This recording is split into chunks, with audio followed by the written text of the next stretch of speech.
Let's try to answer this integral by using the DI method. The first step is to choose a function that you need to derive into integrate. Choose a function that to derive that is a dissolvable, like the t squared, and to integrate the cosine t, and perform its derivative in integral t squared and cosine t that would give us 2t and sine t, right?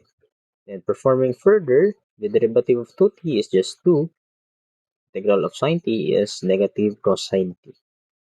Perform the derivative until the dissolvable function be equal to 0. So this one will be 0 and integral of negative cos t is negative sine t.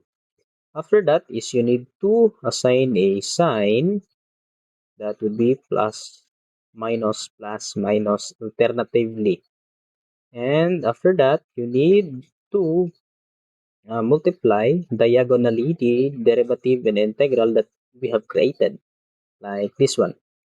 And don't forget to assign or to multiply its assigned plus or negative sign. And finally, we have this.